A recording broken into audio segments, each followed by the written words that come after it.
Welcome to Boardroom Backstage. I'm really happy to welcome you today for this new episode of Boardroom Backstage, the podcast that addresses topics around leadership and strategy.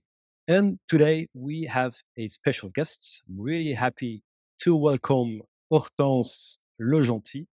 Welcome, Hortense. Thank you very much for being here today.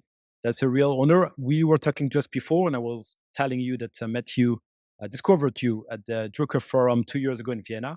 And so from day one, I was really convinced by your insights and your book, of course. So thank you. That's a real pleasure to welcome you today. Thank you very much for having me, Thibault. It's an honor. Thank you. So what I propose to today is to, of course, talk about your activity, your insights, your book, what you do with the different leaders that you support around the world. Because, of course, you have supported CEOs, senior executives around the world to try and explore a human side of leadership, right? To help them leading with authenticity and impact. So could you maybe to start explain us how you came to dedicate yourself to leadership and mindset coaching? So it's a journey. It's a long journey, but everything. Let's say that everything started. I was when I was young. I was raised and born in France, and my first love and passion was horses. So I was a short jumper, and I dedicate my life at that moment to show jumping and horses. And then I didn't realize at that moment, but in fact, I learned a lot about leadership at that moment and empathy. Because a Mm. horse doesn't talk. Sorry. Then I went to my second passion, was the USA, and I studied both marketing in Paris and in Boston at that time. Back to Paris after I worked for a large corporation and as an entrepreneur. But before, being an entrepreneur, I had my moment. You know, it was a time in my life where I was not aligned, and I had a dream. And in that dream, my grandmother came to my dream. It was a grandmother at that time; she passed away, but I was very close to my grandmother. I just love my grandmother. And then she came in my dream at that moment, and she just told me, "You have to find the path of roses." And I just look at her in my dream, and I was, "What is it? It's a joke or what?" And I was thinking, "So okay, so tell me where it is." And in my dream, she just looked at me, Thibault, and she just said, "You know where it is." And she just smiled, and she disappeared. I was furious, I can tell you. You wake up and you're here and say, "Oh, somebody's going to give me the answer." I didn't know what to do. I felt trapped. I was not at the right place at that moment, professionally and personally. And then she gave me the answer, in fact. And then when I would understand, what I would understand later is what she meant was, listen to your inner voice. Be courageous enough. Take the first step and start. And this is, how I started, let's say, the discovery of really myself and the journey. And so I became an entrepreneur because this is what I wanted to do for a long time. And then at one moment, I realized, because I had a friend of mine who had a friend who was an entrepreneur.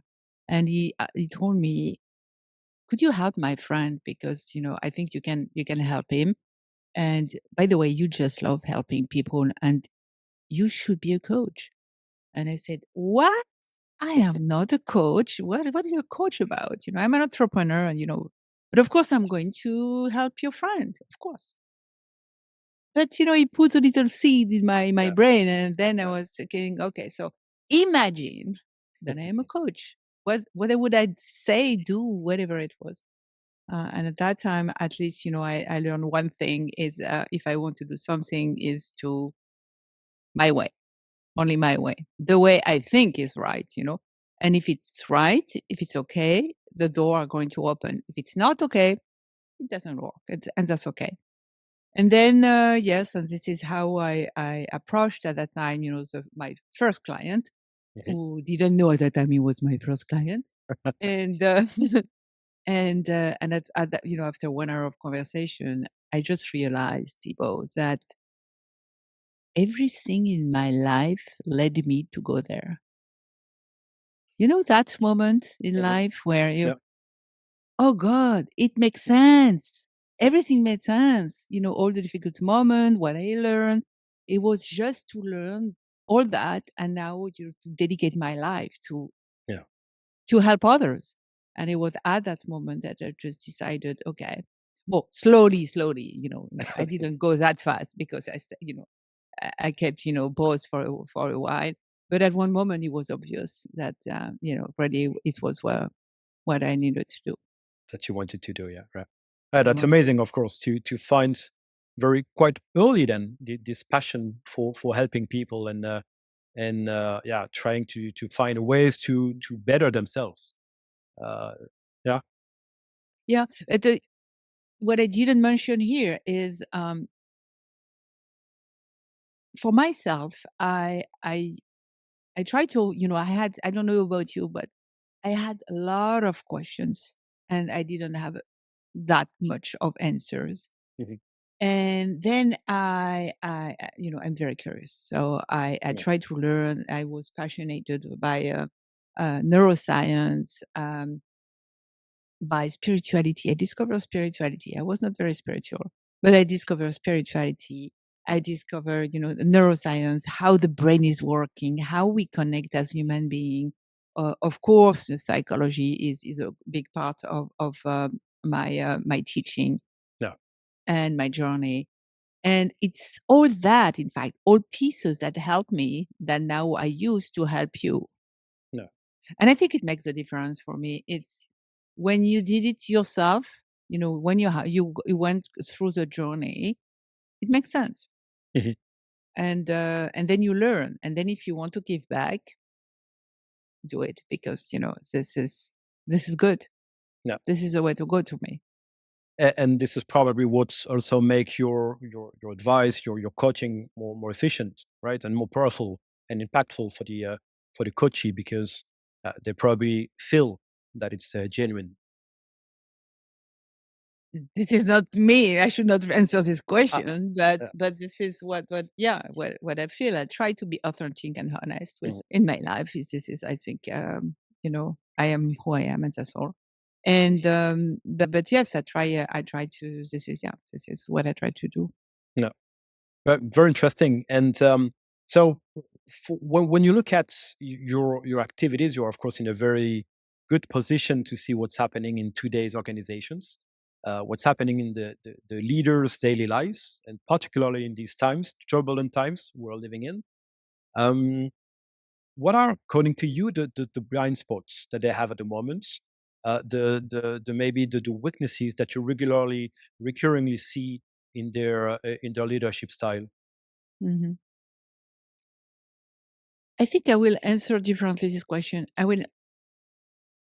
What I want to say here is, we are all trapped. Our blind spot are that we are trapped somewhere. So in other expectation, in the stories that we tell ourselves, in behavior, expectation. I talk about that already, but I mean things that maybe help you until now, but it doesn't help you anymore. So at one point, something that helped you before doesn't help you at one moment. And we are stuck here and we don't know. So we try to be, leadership.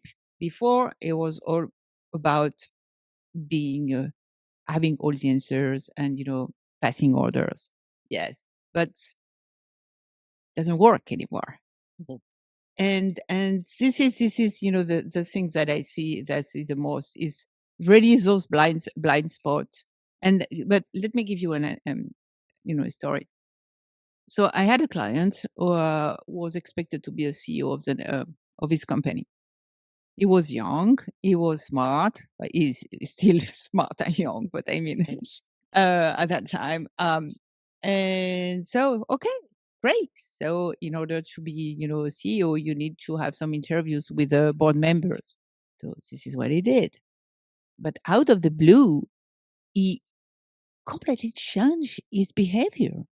He started to talk, and he never listened. Mm. So he was everyone was very surprised. But the first surprise was him. He didn't know why he acted like that. He didn't know. So this is how he came to me and he told me, I don't know what happened. Can you help me? And I said, okay, let's figure out. And then, we revisiting his life, he remembered the time. It was a long time ago. He was a student.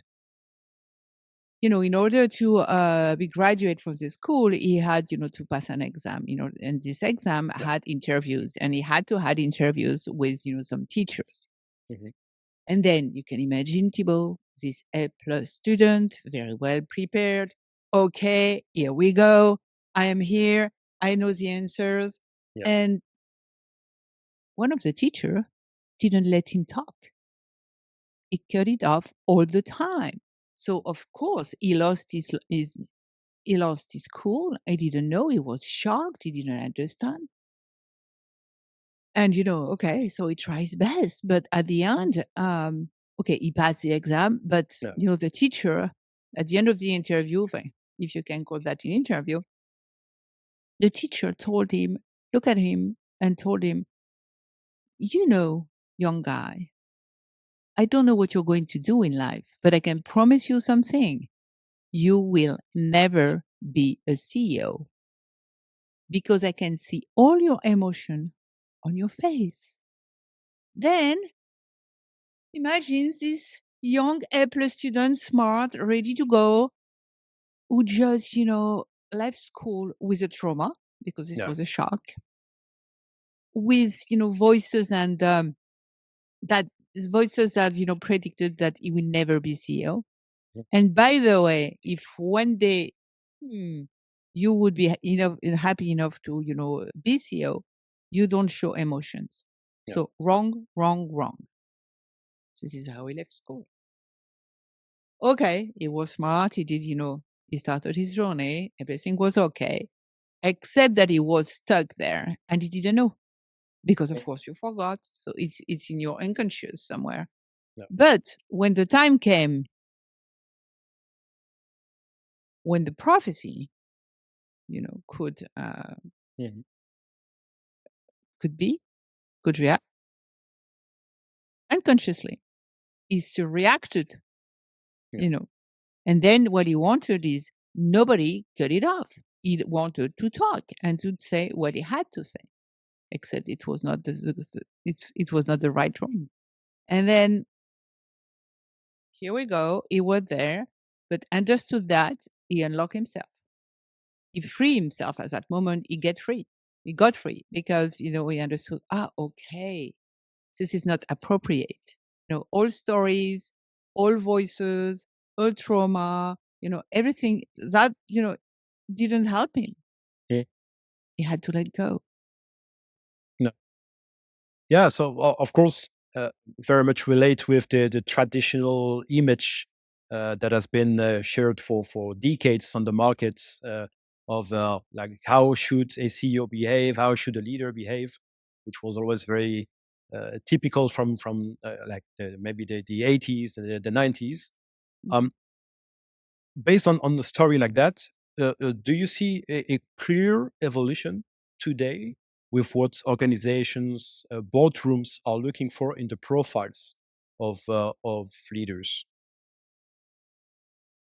Definitely. I Yeah. think I think that leadership change, and so okay, I'm based in New York, so I work with a lot of CEOs here in the USA.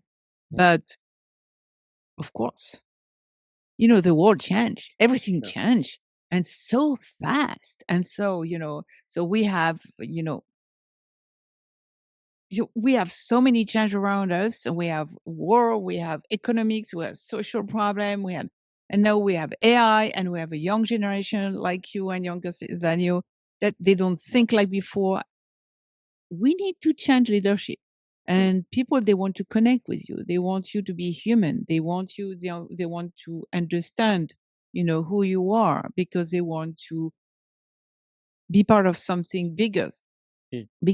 They want to be seen, listened, respected, part of a group.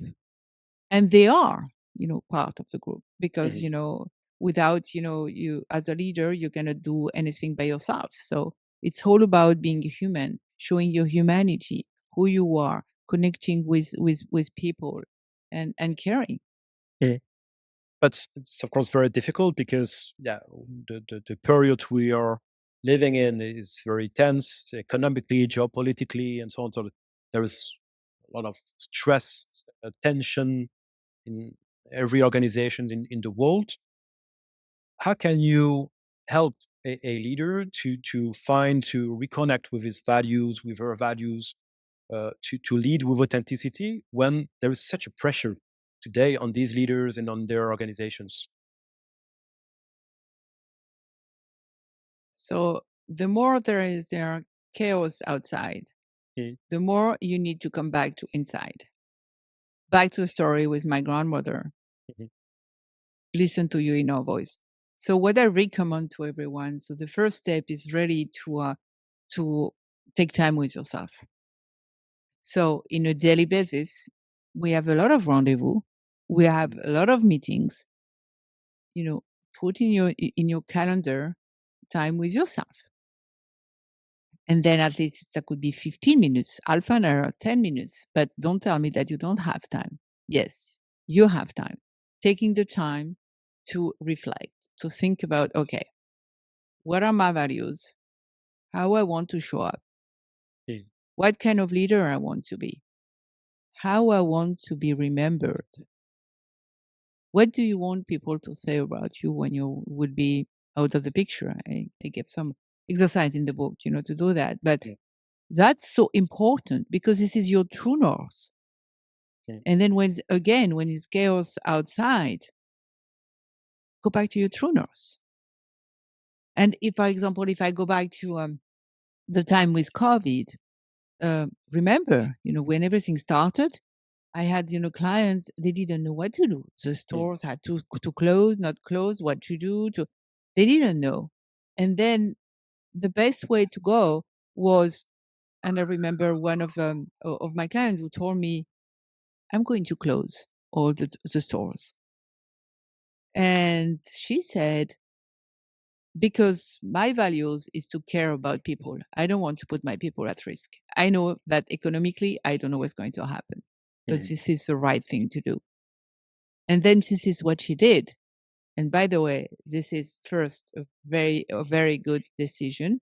And second, you know, everything, magic happened at that moment, because she said so to everyone, to her employees, and also everything increasing online. So the sales, increase online. It was amazing. But just to tell you that at that moment, she didn't know what to do. Mhm. We didn't know. Nobody Yeah, knew. sure. And then same here. So you wake up in the morning, you don't know what's going to happen, what's new is going to happen in the world.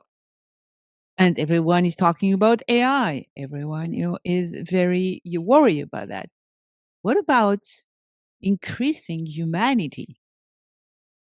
What about increasing, the your values, staying true to your values in front of, the AI, who is learning from you, who is here, in fact, to help you, not to replace you. And then great, you have more time to do something else, Mhm. to be human. Go, go back to the uh, go back to the basics. Mhm. We are human. We are doing things for other humans. We are, corporation is plenty of human beings. So why don't we speak human? Why don't we show our humanity? And as a leader, this is your duty. Mm. And magic happen when you do that, by the way. Magic happen. Because first, you yourself as a leader, you feel like, okay, I don't have all those, things on my shoulders. So No. much better, because you push yourself to have all the answers. You cannot. Yeah. And second, when you create this environment, this culture where people can talk, be together, be listened, you create magic because okay, so Peter is going to have this great ideas. I didn't have this idea. Let's do it. So Peter feels, oh, they listen to me. I'm part of this group. I am important. So Peter wants to do more of that. And then this is this, this environment where you create magic, Mhm. and then you find solution, and it's all together. Then you do that, and this is I think this is the best way to go, Mhm. and the only way to go. By the way, I don't know if it's the best way. It's the only way. That's of course very interesting because we also see that, of course, the mindsets, the ways organizations are managed today has of course changed a lot in the last 10, 15 years. Um, and of course, in the same time, we also see, and I don't know if you also see that in New York, for example, but in startups, sometimes we also see the kind of a comeback of very traditional ways to manage people, a very direct, very top down communication Mhm. as well. So there is a kind of a trade off here for organizations, for leaders. Like, okay, I understand. I need to be more vulnerable. I need to accept also to take time for me to be a better leader, more authentic and more aligned with my values. But at the same time, again, I have this pressure around me, and there is this kind of new culture. For example, again in startups, where it's also kind of seen as a strength to be a strong leader that guides people, a bit like what was expected 50 years ago. What's your read on that? Is it something you see as well? Yeah, of course. But it's a mix of. It's very interesting. Startup things is very, very interesting because you can see, yeah, people are passionate. They want to go fast. They know they had to go fast, and Yeah. I get that completely. They are entrepreneurs, so they say, okay, I have this idea and I have to go fast, and you have money, a lot of money behind that, and you have a lot of pressure. But since, yeah, think about it, it's at one point you you can't. At one point you can't anymore. So when you are two of you, three of you, four of you, okay, at the beginning all together, but it's very rare, by the way, that you are just alone. It can Yeah. happen, but it's very rare. Sometimes you are two, you are three of you, and so see, you are not alone. And at one point, this is what I see everywhere: is okay. So imagine you succeed. Say you get that, and you grow. This is where they are stuck at one point because Mhm. they continue to do that, but Yeah. this is not what is working anymore. So this is what I so startup is a bit different, but this is this is the difference between managing and leader. Yeah. And if you want to be a leader, you have to think about it. You have to work on it. You have to start the journey. Manage, okay, for a while, maybe you need to manage because you need to, okay, go fast, or I don't know, there Yeah. is a situation you need that. But if you are a real leader, you need to share your vision and to create this environment, and especially in startup. And this is what, at one point, this is always what we see is, okay, we need you to be a leader now. But okay, but it's up to you to be a leader, by the way. You don't have to. Some of them say no, and it's okay to say no. But then, okay, you need somebody else to lead. And then this is very interesting, and this is because if you could keep this passion, Yeah. your vision, and trust a little more others, because at the point at one at the moment okay you okay, how can I trust others? Because Absolutely. you had the idea, you're here. So work on it. Mhm. Take time, take time. Okay. Okay. Stop. Stop for a while. Yeah. Step back.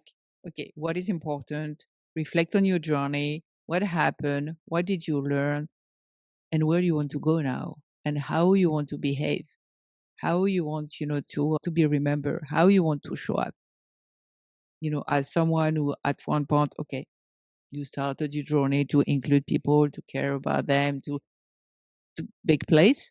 Yeah. But you have to work on your fears because you're afraid. All of us were afraid. And then at one point, you're afraid too because you're afraid to fail. Gosh, I know it's my idea, it's my thing. I know it's my baby. I don't want to give you my baby. I get it, but work on it. You will make really the difference. Oh, very, very interesting, of course, and particularly when we work with startups, we realize that, of course, that's one of the big challenge they indeed have sometimes. Maybe for the last question already, if you had one message to the this new generation of leaders stepping in boardrooms, whether it's like in large organizations and having to face different expectations from the previous world, let's say, or new leaders from the startup scene or scale up scene. Uh, what would be your message or advice maybe to these people? So I would say, remember something. Don't try to be a hero because Superman is great. Is great for the movies, but not for the boardroom. Okay. So remember that, the first thing. The second thing, I will really encourage you to reflect, step back, talk with your fears, acknowledge your fears, have a conversation with your fears. I used to say that, even invite, the fears to the table and say, okay, I know I'm afraid. Okay, but I'm going to do it anyway. And you go step by step, start the journey, start the journey to be yourself, to be more human, to, get trust, to, Mm. to, to be exactly who you meant to be. Mhm. And I would say, be sure you write your own story. Be sure that the way you act, what you're doing today, it's your own story, not like, Mhm. the story that I shared with you before. Yeah. When at one point, if at one point you feel like this is not true, Mhm. something is wrong, you don't feel well, something, you feel that inside Yeah. yourself, listen to that. Your inner voice is talking. Mhm. Take the time, to sit with this inner voice and to understand what is happening. Be courageous enough to start a change if you need to change anything. Again, make friends with your fears. They are not your enemy. They are just here, to talk to you or so. They're not going to disappear. No. But you have a way to do it. You go step by step. It Yeah. gives you security. You don't have to do everything. But step by step, discover who you are, your authenticity, show up authentic. This is much better. At one point, you can say, okay, I don't know, and this is right. Mhm. You can say, I failed, and this is right. And it happened to everyone. And this is how people connect with others. Yeah. I remember a time, I will share this last story with you. But I remember a time I was on stage and I wanted to talk about, I don't remember, a new subject or whatever it was. And I was very exhausted. And at one point, I don't know, I have, white. So I couldn't continue. I felt I was disconnected, from the audience. And then what I just did is I just stopped. I looked at them and I said, I'm sorry. This is the first time, I'm sharing, I'm doing this stage. I'm talking on that stage, but it was a new story. It was, well, I don't remember exactly. And I felt very tired because I just went out to the hospital just before. And I just told them, I'm sorry, I'm Mhm. lost.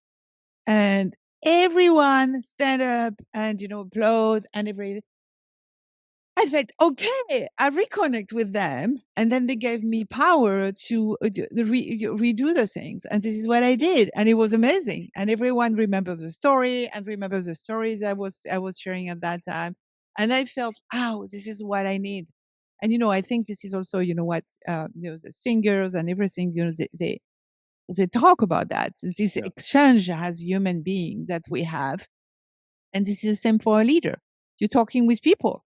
People are listening to you. They are watching you. So start the journey right Mhm. now. So close, your phone, and start now. Reflect. Okay? Reflect. What is Yeah. important to you? How you want to show up. Whoa, fantastic. So, yeah, listen to your inner voice, accept your fears, be yourself. Don't try to play your role. Yeah, of course, that's many amazing advice for the new generations. Thank you very much, Hortense. That was a fantastic discussion. I hope it was really insightful for our audience. And I remind, of course, everyone your book, the Unlocked Leader, available everywhere in libraries and in of course online as well. I'll add here the link to the book. And thank you again, Thank you. Hortense. For the audience, of course, if you liked the conversation, well, let's continue the discussions. You can subscribe, you can join us in the conversations, and we hope to see you for the next episode. Thank you very much. Thank you.